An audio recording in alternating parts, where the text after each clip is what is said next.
Good morning, students. Welcome to online class. Today we learn about Unit 20 Organ System in Animals. Introduction.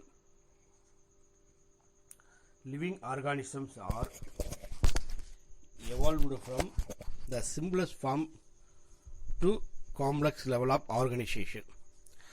Cells are the basic fundamental units of an organism. These are grouped to form tissues, the tissues into organs, and the organs from the organ systems, forming an entire organisms. The different organs and the organ system of an organism function by depending on one another with harmonious coordination. When we ride a bicycle, our muscular system and skeletal system work together to move our arms for steering the legs for pedaling. Our nervous system directs our arms and legs to work.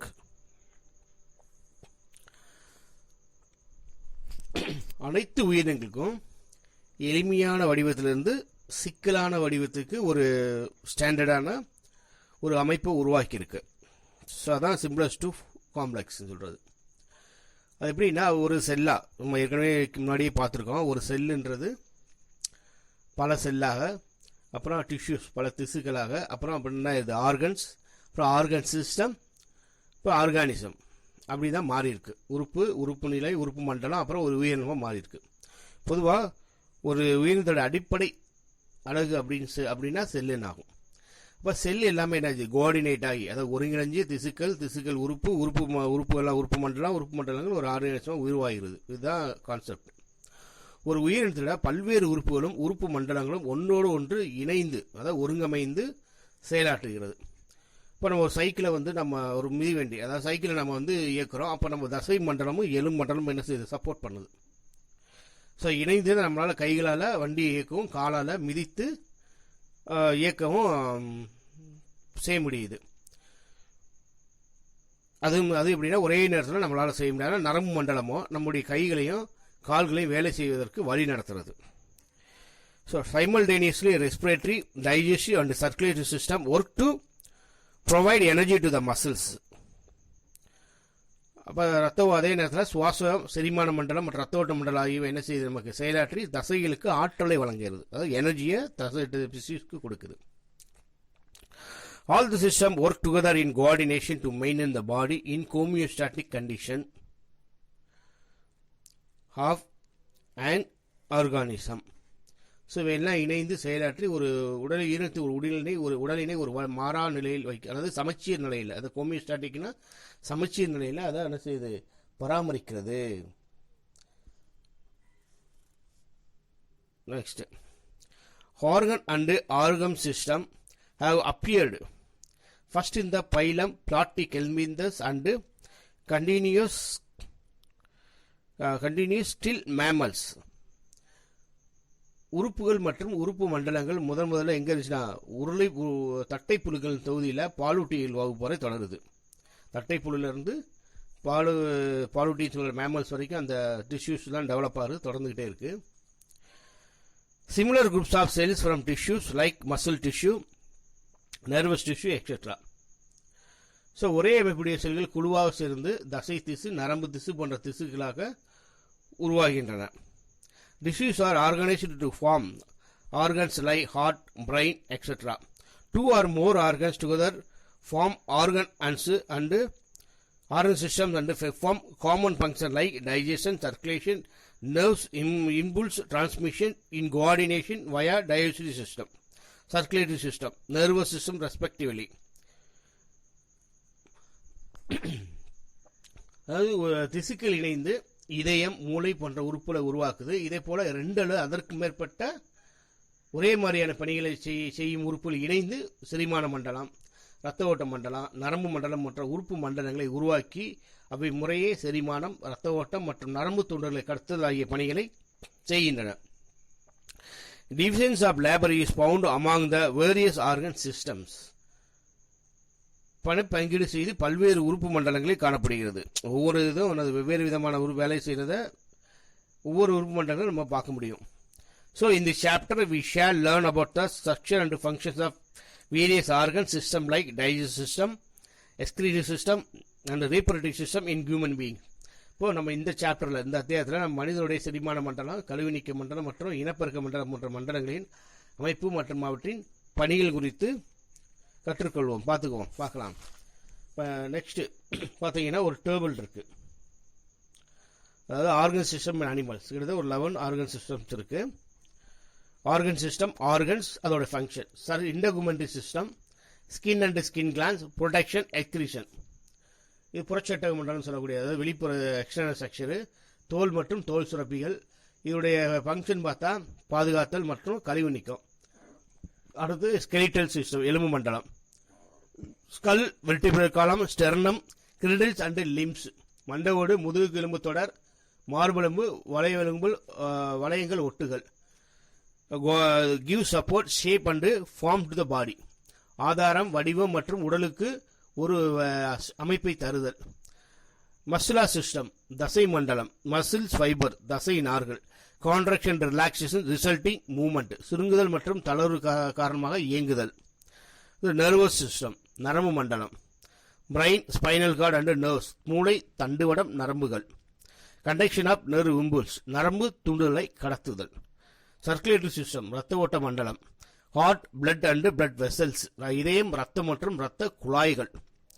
Transportation of respiratory gases, nutritive substance and waste product, சுவாச வாயுக்கள், ஊட்டச்சத்து பொருட்கள், கழிவுப் பொருட்கள் போன்றவற்றை கடத்துதல். Respiratory system, சுவாச மண்டலம், respiratory tract and lungs, சுவாச பாதை மற்றும் நுரையீரல், பிரீத்திங், சுவாசம். டைஜஸ்டிவ் சிஸ்டம், செரிமான மண்டலம், digestive tract and digestive glands, செரிமான பாதை மற்றும் செரிமான சுரப்பிகள். டைஜஷன், அப்சார்ப்ஷன், ஈஜஷன், செரிமானம், உட்கிரகித்தல், வெளியேற்றுதல். எக்ஸ்கிரீட்டரி சிஸ்டம், கழிவு நீக்க மண்டலம், kidney, ureters, urinary bladder and ureters, சிறுநீரகம், சிறுநீரக குழாய்கள், சிறுநீர்ப்பை, சிறுநீர் புறவழி.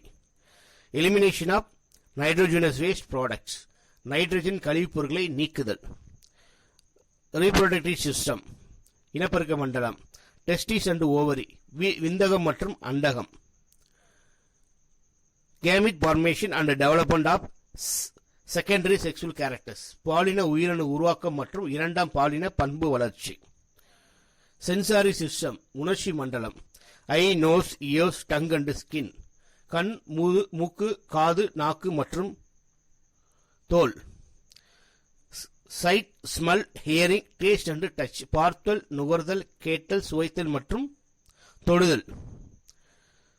எண்டோகிரின் சிஸ்டம், நாளமில்லா சுரப்பி மண்டலம், pituitary, thyroid, parathyroid, adrenals, pancreas, pineal body, thymus, reproductive glands etcetera. Pituitary, thyroid, parathyroid, adrenal, கணையம், பீனியல் சுரப்பி, தைமஸ், இனப்பெருக்க சுரப்பிகள். Coordination the functions of all organ system, அனைத்து உறுப்பு மண்டலங்களில் செயல்களையும் ஒருங்கிணைத்தல். ஸோ இது ஒரு பெரிய டேப்லெட்ஸ், இது அப்படி தான் நம்ம அடுத்து நம்ம பார்க்குறோம். First of all human digestive system, மனிதன் செரிமான மண்டலம். The food we eat contain not only simple substances like vitamins and minerals, but also complex substances such as carbohydrates, protein and fats. The body cannot use these complex substances unless they are converted into simple substance. The 5 stages of nutrition process include ingestion, digestion, absorption, assimilation and egestion. நாம் உண்ணும் உணவானது எளிய மூலக்கூறாகிய vitamin மற்றும் தாதுக்கள் மட்டுமல்லாது சிக்கலான மூலக்கூறுகளான கார்போஹைட்ரேட்டுகள், புரதங்கள் மற்றும் கொழுப்புகள், புரோட்டீன்ஸ்னா புரதங்கள், ஃபேட்ஸ்னா கொழுப்புகளையும் கொண்டுள்ளது.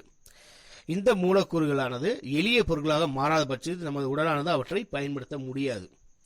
அதாவது காம்ப்ளெக்ஸ்லேருந்து சிம்பிளாக மாறாத வரைக்கும் அதை பயன்படுத்த முடியாது, வீணாக தான் போகும். எனவே நமது உடலில் செரிமானமானது 5 நிலைகளில் நடக்குது. ஒன்று இன்ஜெஸ்டன் சொல்லக்கூடிய உணவு உட்கொள்ளுதல், அப்புறம் டைஜஷன் சொல்லக்கூடிய செரித்தல், அப்சார்ப்ஷன் சொல்லக்கூடிய உட்கிரகித்தல், அசிமிலேஷன் சொல்லக்கூடிய தன்மயமாதல், அப்புறம் ஈஜெஸ்டன் சொல்லக்கூடிய வெளியேற்றுதல். இதோ இந்த 5 நிலைகளில் நடக்குது. The process of nutrition begins with intake of food called ingestion. The breakdown of large complex insoluble food molecule into small, simpler soluble and diffusible particles by the action of digestive enzyme is called digestion.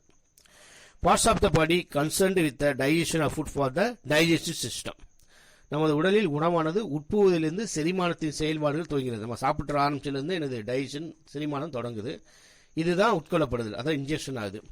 அடுத்து இதே சிக்கலான கடினமான கரையாத்தன்மையோட உணவு மூலக்கூறானவை செரிமான நொதியின் செயலால், அது கரையாத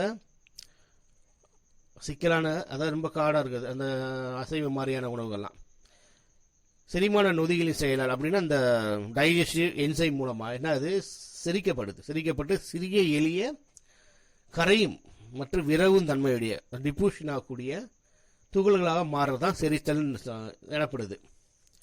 அதனால் எனது உணவு செரிமானம் அடைவதோடு தொடர்புடைய உடல் உறுப்பு அமைப்பை செரிமானம் பண்ணுறோம், இது சம்பந்தமான அமைப்பை செரிமானம் பண்ணலாம் அப்படின்னு சொல்கிறோம். ஸோ இந்த பார்ட் ஆஃப் ஹியூமன் டைஜஷன் பாருங்கள் புக்கில் 234 பேஜ் நம்பர். அதில் பார்த்தீங்கன்னா அந்த நம்ம வாயிலிருந்து ஆரம்பித்து கீழே ஆனஸ் வரைக்கும் உள்ள டயராம் இருக்குது. இதில் கிளான்ஸஸ் இருக்கும், பாடி பார்ட்ஸு, லிவர், ஸ்ப்ளீன், அப்புறம் அது போக அந்த இன்டெஸ்டைன், லார்ஜ் இன்டெஸ்டைன், ஸோ இதெல்லாம் இருக்கும். இது கொஞ்சம் பார்த்துக்கோங்க. அது அப்படியே இது அடுத்து வரக்கூடிய பின்னாடி உள்ளதுக்கு இது பார்க்கலாம். இந்த புக்ஸில் தான் நீங்கள் கவனமாக பார்த்துக்கோங்க. So next, the digestive system consists of two sets of organs. They are as follows. So செரிமான மண்டலம் ரெண்டு தொகுப்பான உறுப்புகளை கொண்டுள்ளது. என்னென்ன? அலிமெண்டரி கேனால், உணவு பாதை, அந்த டைஜஸ்டிவ் ட்ராக்ட் அல்லது கேஸ்ட்ரோ இன்டெஸ்டினல் ட்ராக்ட்னு சொல்லுவாங்க, செரிமான வழி இல்லைன்னா இறப்பை சிறுகுடல் வழி பாதை. It is a passage starting from the mouth and ending with anus. இது வாயில் துவங்கி மலவாயில் முடிவடையும் உணவு செல்லும் பாதையை குறிக்கிறது. அடுத்தது டைஜஸ்டிவ் கிளான்ஸ், செரிமான சுரப்பிகள். Glands associated with the alimentary canal are the salivary glands, gastric glands, pancreas, liver and intestinal glands. உமிழ்நீர் சுரப்பிகள், இறப்பை சுரப்பிகள், கணையம், கல்லீரல் மற்றும் குடல் சுரப்பிகள் ஆகியவை செரிமான மண்டலத்தோடு தொடர்புடைய சுரப்பிகளாகும். ஸோ இதெல்லாம் குடலிலிருந்து உள்ள இருக்கக்கூடியது. Section of alimentary canal. Alimentary canal is a muscular coiled tubular structure. It consists of mouth, buccal cavity, pharynx, esophagus, stomach, small intestine. அதாவது consists of duodenum, jejunum and ileum. அதாவது இதோட சிறுகுடலுடைய மூன்று பகுதிகள். Large intestine consisting of cecum, colon and rectum and anus. So இதெல்லாம் உணவு பாதையின் அமைப்பு. உணவு பாதை தசையிலான சுருண்ட மற்றும் குழாய் வடிவ அமைப்பு. இந்த மாதிரி இந்த உணவு பாதையான வாய்க்குழி, தொண்டை, உணவு குழல், இறப்பை, சிறுகுடல், சிறுகுடலில் முன் சிறுகுடல், நடு சிறுகுடல் மற்றும் பின் சிறுகுடல் உள்ளடங்கியது. பெருங்குடல், குடல்வால், கோலன் மற்றும் மலக்குடல் உள்ளடங்கியது மற்றும் மலவாய், ஆனஸ்னா மலவாய் போன்ற உறுப்புகளை கொண்டுள்ளது. So next, mouth. The mouth leads into the buccal cavity. It is bound by two soft, movable upper and lower lips. The buccal cavity is a large space and windpipe and food tube. Buccal cavity is large space bound above by the palate, which separates the windpipe and food tube. Below by the throat and on the sides by the jaws. The jaws bear teeth. அதாவது வாய் உணவு பாதையின் ஆரம்ப துவக்கமாகும். வாய் இங்கே தானே போட முடியும். இது வாய்க்குழிக்குள் திறக்குது, அது தொண்டை. இது ஒரு மென்மையான அசையும் மேல் மற்றும் கீழ் உதடுகளால் பிணைக்கப்பட்டுள்ளது. மேல் கீழே உதடு லிப்ஸ் சொல்றோம் இல்லையா, அதில் வாய்க்குழியானது பெரிய இடைவெளியோடு மேல் பகுதியில் அன்னம், அப்பர் ஜான் இல்லையா, அதை மேல் அன்னம், கீழே உள்ள பகுதி கீழ் அன்னம் சொல்லுவாங்க. இது காற்று குழாயும் உணவு குழாயும் பிரிக்குது. உள்ள ஒரு தொண்டை கீழே காற்று குழாயும் உணவு குழாயும் ரெண்டா, அதாவது நம்ம ரெஸ்பிரேட்டரி சொல்லக்கூடிய நுரையில் போகக்கூடிய குழாயையும் உணவு குழாயும் பிரிக்குது. போன்ற பகுதியும் கீழ்ப்பகுதியில் தொண்டையாலும் பக்கப்பகுதியில் தாடைகளாலும் பிணைக்கப்பட்டுள்ளன. தாடைகள் பற்களை தாங்குகின்றன. பிலோ த த்ரோட் சொன்னோம்னே அந்த பக்கம் கீழ்த்தாடையில் வந்து தொண்டைய அது கீழே அடிப்பகுதி தாது வந்து பற்களை கொண்டுள்ளது. Next teeth are hard structures meant for holding, cutting, grinding and crushing the food. பற்கள் கடினமான கட்டமைப்பு கொண்ட பற்கள் உணவை பிடித்துக் கொள்வதற்கும் வெட்டுவதற்கும் அரைப்பதற்கும் மற்றும் நசுக்குவதற்கும் உதவுகின்றன. In human being 2 set of teeth, அது டைபைடோடான்ட், டை அப்படின்னாலே எனக்கு 2ன்னு அர்த்தம், are developed in their lifetime. The first appearing set of 20 teeth called temporary or male teeth are replaced by the second set of 32 permanent teeth, 16 in each jaw. அதாவது மனிதர்கள் வாழ்நாள பற்கள் 2 தொகுப்பா உருவாது. முதல்ல வரக்கூடியது 20 பல்லு முளைக்கும். அதுக்கு பேர் வந்து பால் பற்கள் சொல்லுவாங்க. குழந்தை பிறந்து கொஞ்ச நாள் வர்றது இல்லையா, குழந்தையா இருந்து அதுக்கு பேர் பால் பற்கள், 20 பற்கள் இருக்கும். அதுக்கப்புறம் அது விழுந்து அதுக்கப்புறம் முளைக்கிறது தான் நிலைத்த பற்கள், நிலையான பற்கள். அதாவது அதுக்கப்புறம் விழுகாது, விழுந்தாலும் முளைக்காது. 20 பற்கள் தற்காலிக இணைப்பற்கள், அது பால் பற்கள். அடுத்தது 2வது 32 பல்லு, அது கலப்பு பல்லு வரிசைன்னு சொல்லுவாங்க. இவை ஒரு தாடைக்கு 16 வீதம் இருக்கும். அதாவது மேலே 16 கீழே 16. ஒவ்வொரு பல்லு ஒரு வேரினை கொண்ட ஈறுகளில் பொருத்தப்பட்டுள்ளது. ஸோ இது என்னது, each tooth has a root fitted on the gum, theogodont.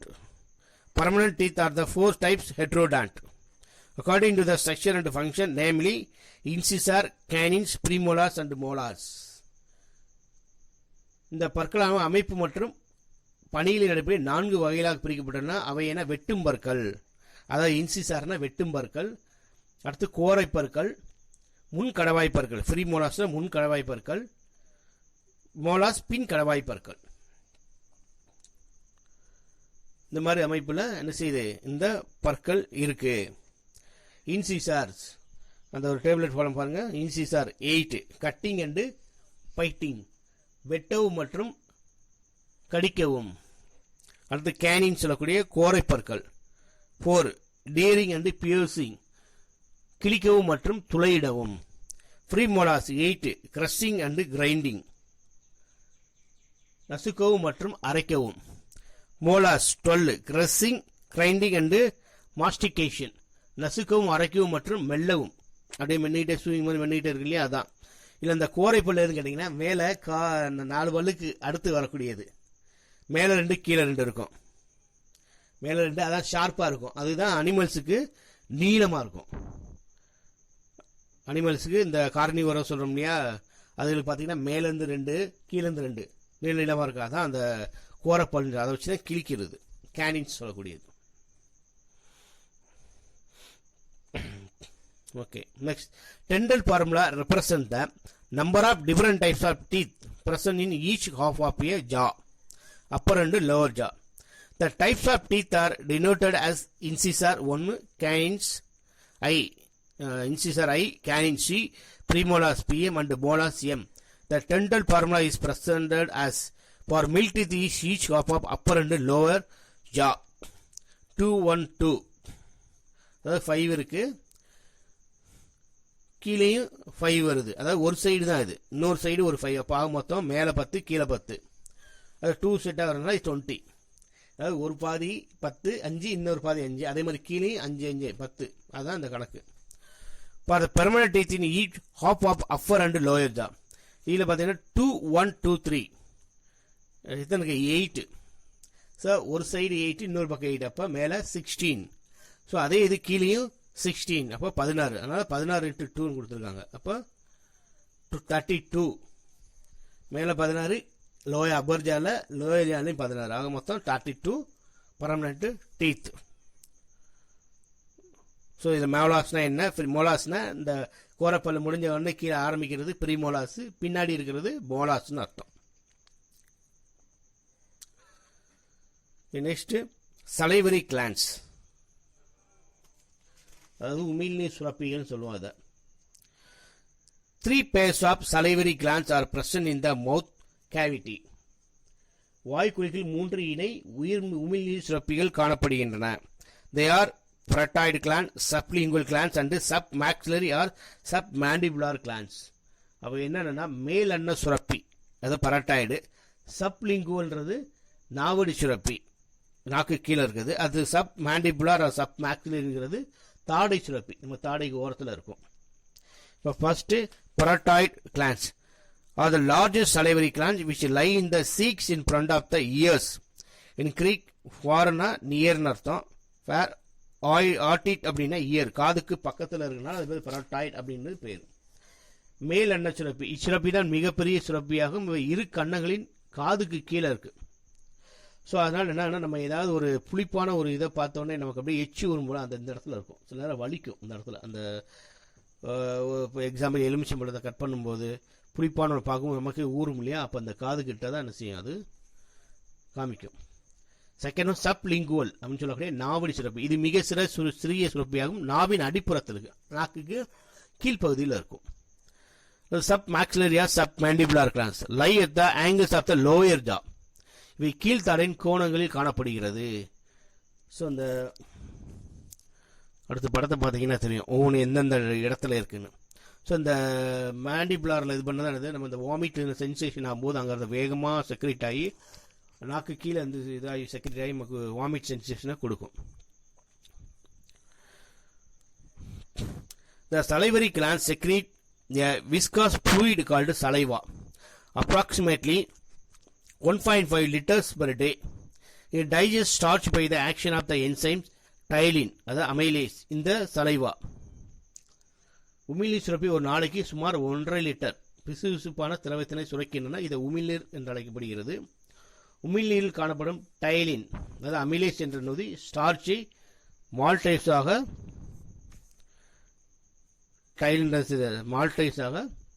மாற்றுது, இரட்டை சர்க்கரையாக மாற்றுது. which converts starch polysaccharide into maltose trisaccharide. Saliva also contain an antibacterial enzyme called lysozyme.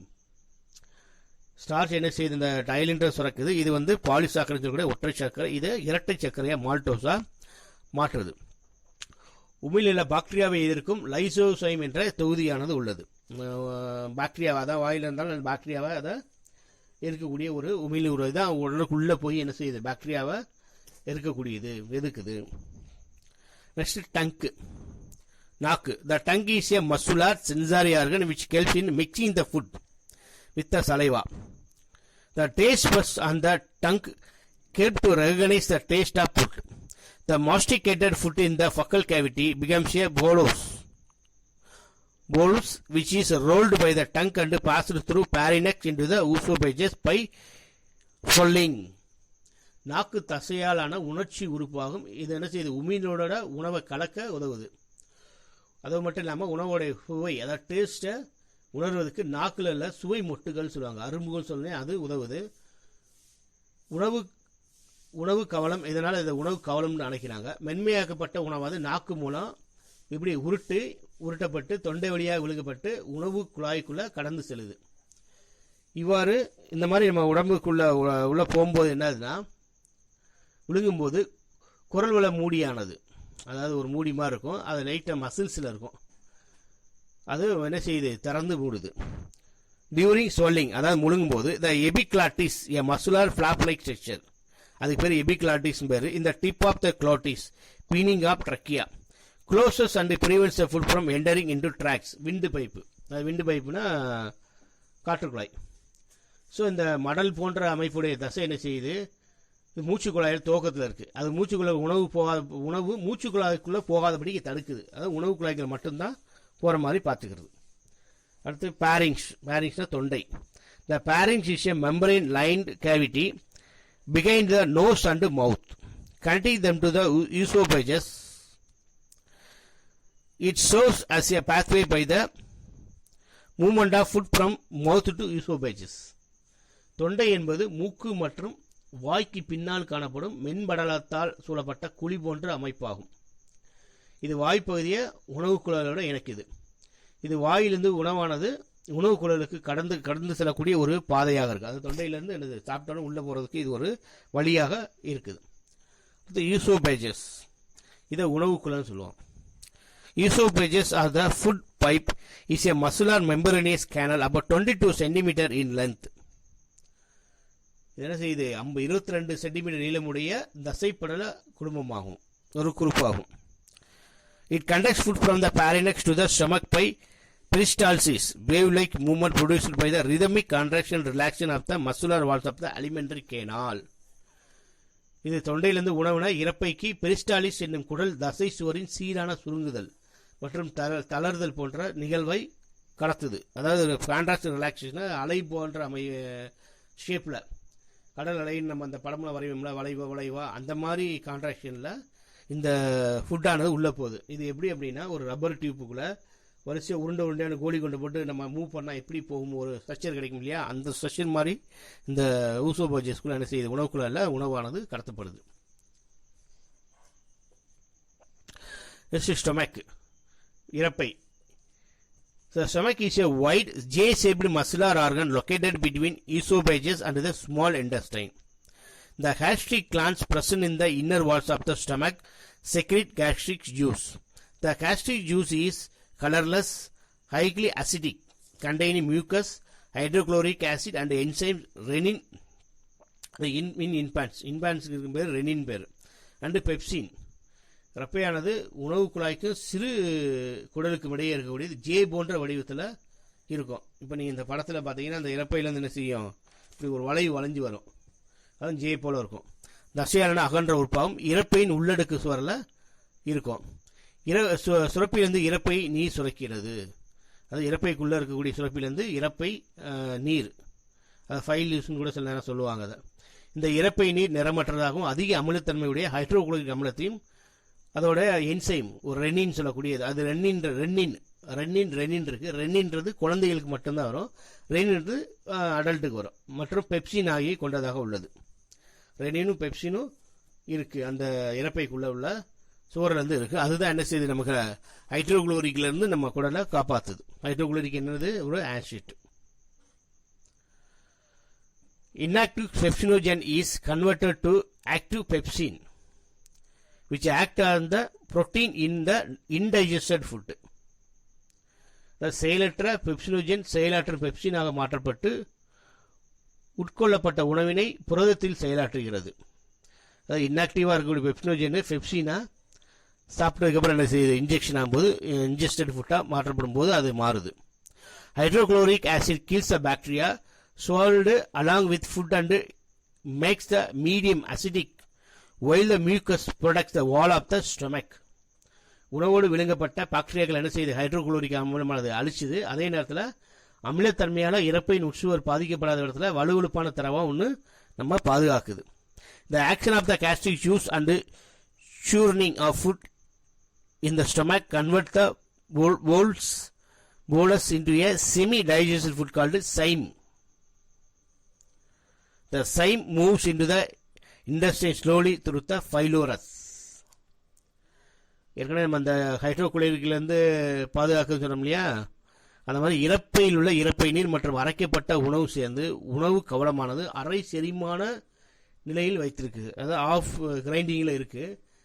இதை வந்து இறப்பை பாகு, அதாவது சைம் அப்படின்னு சொல்றாங்க. அது இறைப்பை பாகு அப்படின்னா பாதி நிலையில் அரைச்சிருக்க மாதிரி இருக்கிறது. இது இறைப்பை பான குடலுக்குள்ள மெதுவாக என்னது, குடல் வாய், அதாவது ஃபைலோரஸ் என்ற குடல் வாய்க்குள்ள அப்படியே மெதுவாக நகருது, அதாவது தள்ளப்படுது. அந்த அசைவில் அந்த இறப்பையிலேருந்து குடலுக்குள்ள தள்ளப்படுது. அந்த இடத்துக்கு பேர் ஃபைலோரஸ் அப்படின்னு பேர். Small intestine. The small intestine is the longest part of the alimentary canal, which is a long coiled tube measuring about 5 to 7 meters. It comprises 3 parts: duodenum, jejunum and ileum.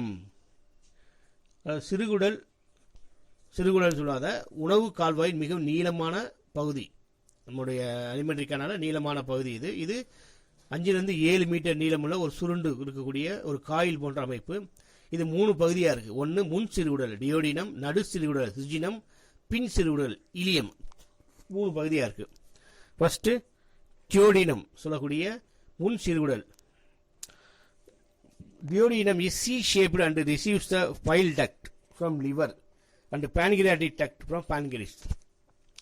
சிறுகுடலின் மேல் பகுதியில் இது சி வடிவத்தில் இருக்கு. பித்த நாளம், அதாவது கல்லீரல் வந்து சொல்லக்கூடிய பைல் ஜூஸையும், அப்புறம் கணையத்திலிருந்து கணைய நாளம், பான்கிரிஸ்ன்றது கணையம், அதுல இருந்து இணைந்து எங்க திறக்குது, டியோடினத்துல தான் அந்த ஜூஸஸ் வந்து திறக்குது. அடுத்து சிஜினம், நடு சிறுகுடல். The middle part of the small intestine it is short region. இது வந்து ஒரு சிறிய பகுதி, சிறுகுடலின் நடுப்பகுதி சிஜினம். இது சிறுகுடலின் சிறிய பகுதியா இருக்கு. It is a short region of the small intestine. The secretion of the small intestine is intestinal juice with contains a enzyme like sucrose, maltase, lactase and lipase. சிறுகுடல் சுரக்கும் சுரப்பு பொருள் என்னன்னா சிறுகுடல் நீர், ஸ்மால் intestinal juice, அடுத்து sucrose, lactose, maltase மற்றும் lactose மற்றும் லிப்பேஸ் போன்ற என்சைம்ஸ். இதெல்லாமே சிறுகுடல் இருந்து அங்கே வரக்கூடிய உணவை செரிக்குது. அப்புறம் ileum form the lower part of the small intestine and opens into the large intestine. Ileum is the longest part of the small intestine. இது பின் சிறுகுடல். இது சிறுகுடல்ல அடிப்பகுதியா இருக்குது. இது பெருங்குடல்ல போய் திறக்குது. இலியம் என்ன செய்யும், சிறுகுடல்ல மிக அதிக நீளமான பகுதி. இது சிறுகுடலுக்குள்ள இது நீளமான பகுதி. It contains minute finger-like projection called villi, அதாவது 1 millimeter in length, where absorption of food takes place. மிகச்சிறிய இந்த சிறுகுடல்ல மிகச்சிறிய விரல் போன்ற நீட்சியில் காணப்படுது. அதாவது சின்ன சின்னதா நீள நீளமா இருக்கும். இது பேர் வில்லிம்பாங்க. இது 1 மில்லிமீட்டர் நீளமுடையது. இதை குடல் உறிஞ்சி அப்படின்னு சொல்லுவாங்க. இதை குடல் உறிஞ்சி தான் அது உணவுப் பொருளை உறிஞ்சி சத்துக்களை வெளியே உள்ள அனுப்புது உடலுக்குள்ள. அவை இவற்றெல்லாம் உணவானது உட்கரைக்கப்படுகிறது, அதாவது அப்சார்ப்ஷன் ஆகுது. சிறுகுடலில் ஏறக்குறைய 4 மில்லியன் குடலிறஞ்சில் காணப்படுகின்றன. 4 மில்லியன் இருக்கு. இதன் உட்பகுதியில் மெல்லிய இரத்த குழாய். They are approximately 4 million number. Internally each villus contains fine blood capillaries and lactal tubes. இல்லை மெல்லிய இரத்த குழாய் மற்றும் நிணநீர் கொண்ட குடற்பால் குழல்கள். அதோட இந்த குடலில் இருக்கிற சின்ன சின்ன பைப் மாதிரிலாம் இருக்கும். இதுதான் என்ன செய்யுது, அப்சார்ப் பண்ணி சத்துக்களை வெளியில அனுப்புது. The small intestines serves both for digestion and absorption. It receives the bile from the liver and the pancreatic juice from pancreas in the duodenum. The intestinal glands secrete the intestinal juices. சிறுகுடலானது செரிமானம் மற்றும் உறிஞ்சுதல் ஆகிய 2 செயல்களை செய்கிறது. அதாவது செரிமானம், digestion, உறிஞ்சுதல், இந்த 2 செயலை செய்து. அது மட்டும் இல்லாம இவை இரு செரிமான சுரப்பி சாரான பித்த நீரை கல்லீரல் இருந்தும், அதாவது பைல் ஜூஸை கல்லீரல் இருந்தும், அப்புறம் பான்கிரியாட்டிக்ல இருந்து பான்கிரியாட்டிக் ஜூஸை பான்கிரியாஸ்ல இருந்து என்ன செய்யுது, இது வாங்கிக்கிறது. அது மட்டும் இல்லாமல் குடலில் இருக்கக்கூடிய அந்த குடல் சுரப்பியில் என்ன செய்யுது, குடல் சாறு இண்டஸ்ட்ரியல் ஜூஸையும் செக்ரேட் பண்ணி, இதெல்லாம் சேர்ந்து தான் நம்ம உடலில் இருக்கக்கூடிய உணவானது டைஜஷன் ஆகுது. ஓகே, இப்போ நம்ம இது வரைக்கும் ஒரு இது மட்டும்தான் பார்த்துருக்கோம். ஸோ டைஜஷன் சிஸ்டம் தான். ஸோ இன்னும் இதோடைய இது கண்டினியூஷன் இருக்கு.